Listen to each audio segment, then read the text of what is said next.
کہ سال کی آخری تاریخ کو جو ان کا موجودہ بادشاہ ہوتا اس کو جنگل میں چھوڑتے اور نیا بادشاہ لینے کے لیے وہ ساحل پہ آ جاتے۔ جو پہلا شخص ساحل پہ اترتا اس کو اپنا حکمران مان لیتے۔ جو بھی حکمران بن جاتا وہ خوش ہو جاتا، حالانکہ اس کو بتا دیتے کہ ایک سال کے لیے تجھے منتخب کیا ہے، سال کی آخری تاریخ کو تخت سے اٹھائیں گے، باندھیں گے، جکڑیں گے، اور اسی جزیرے کے دوسرے کنارے ایک جنگل ہے جہاں خاردار جھاڑیاں اور موذی جانور ہیں، وہاں تجھے پھینک دیں گے۔ وہ بھول جاتا، کہتا دیکھی جائے گی۔ اور سال کی آخری تاریخ جب وہ رسیاں اور زنجیریں لے کے آتے تو وہ پریشان ہو جاتا کہ آنکھ جھپکنے میں سال گزر گیا، پتہ ہی نہیں چلا۔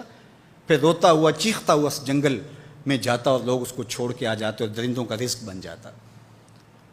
اور جو بھی آتا اس نے کبھی انکار نہیں کیا تھا۔ پہلی بار ایسا ہوا کہ جس شخص کو انہوں نے ہار ڈالے، گارڈ آف آنر دیا، تعظیم تکریم دی، سیلوٹ کیا، اس نے کہا یہ سب کیا ہے؟ کہا کہ آج کے بعد تو ہمارا حکمران ہے۔ کہا میں تو امور سلطنت نہیں جانتا، میں تو تاجر آدمی ہوں، چیزیں بیچنے آیا ہوں۔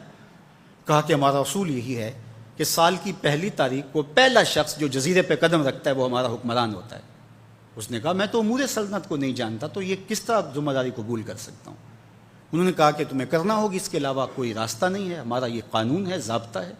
اور یہ بھی بتا دیں کہ سال کی آخری تاریخ کو تجھے اسی جنگل کے دوسرے کنارے چھوڑائیں گے جہاں موذی جانوروں کا رین بسیرا ہے۔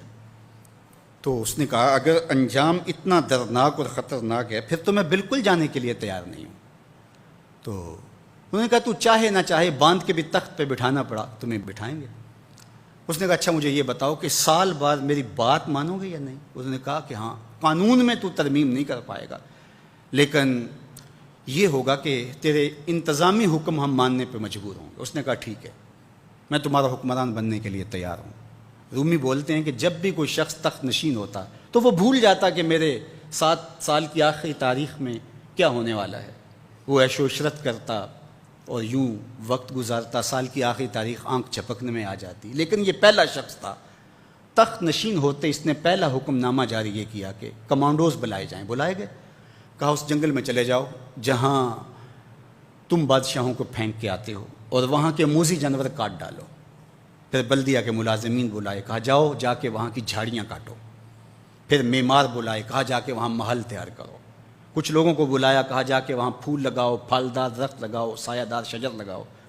پوری حکومتی مشینری اس جنگل کو کٹوانے، وہاں کے موذی جانور قتل کروانے اور وہاں خوبصورت محل بنوانے، کنویں کھدوانے اور پھلدار درخت لگوانے میں صرف کر دی۔ اب سال کی آخری تاریخ کو جب وہ زنجیریں لے کر آئے تو اس نے کہا کہ مجھے کیوں جکڑتے ہو، میں خود جانے کے لیے تیار ہوں، اس لیے کہ یہ اس تخت پہ آرام سے نہ بیٹھا، یہاں بیٹھ کے تیاری وہاں کی کرتا رہا جہاں اس نے جانا تھا۔ کافر اور فاسق دنیا کے تخت پہ عیش کرتا ہے، بھول جاتا ہے کہ میں نے کہاں جانا ہے، اور صالح مومن اس تخت پہ آرام سے نہیں بیٹھتا، جہاں جانا ہے اس کے لیے تیاری کرتا رہتا ہے۔ اور جب جنازہ اٹھتا ہے تو وہ کہتا ہے اجلوا بی ولا تؤخروا بی، دیر نہ کرو، مجھے جلدی لے جاؤ، میرا تو وہاں انتظار ہو رہا ہے۔ اور پھر جب وہ وہاں پہنچتا ہے تو القبر روضۃ من ریاض الجنہ، وہ جنت کے باغوں میں سے باغ بن چکی ہوتی ہے۔ وہ سارے تھور، ساری جھاڑیاں، ساری آگ اور وہاں کے سارے بھڑکتے ہوئے شعلے بجھا چکا ہوتا ہے، اپنے اعمال کے لشکر بھیج کے۔ ہم نے دیکھنا ہے کہ ہم یہاں آخرت کے لیے کچھ بھیج رہے ہیں کہ یہیں سب کچھ لٹا رہے ہیں۔ دنیا کے مختلف ممالک میں جانا ہوتا ہے۔ تو ایک دفعہ میں اٹلی گیا تو وہاں ایک شہر میں مجھے کچھ دوست لے گئے، تو وہ چھوٹا سا گھر تھا، تو 20 سے 30 لوگ وہاں رہ رہے تھے۔ تو میں بڑا حیرت زدہ ہوا، تو میں نے کہا کہ آپ یہاں تنگ سی جگہ پہ 20-25 لوگ رہ رہے ہیں تو اتنی مشکل میں کیوں رہ رہے ہیں؟ تو کوئی بڑا سا گھر خرید لیں، آسودہ رہیں۔ تو انہوں نے کہا کہ جناب آپ ہمارے علاقے میں جا کے دیکھیں، 5-5 کنال کے گھر ہم نے وہاں شروع کیے ہیں۔ ہم یہاں کمائی کرنے آئے ہیں، عیش کرنا تھوڑے آئے ہیں۔ ہم تو چند سالوں کے لیے یہاں آئے ہیں، اس لیے ہم یہاں سے کماتے ہیں، بھیجتے وہاں ہے جہاں ہم نے ہمیشہ جا کے رہنا ہے۔ میں نے کہا یہی تو میں سمجھانے آیا ہوں، جہاں جتنا رہنا ہے وہاں کا انتظام بھی اس حساب سے کرو۔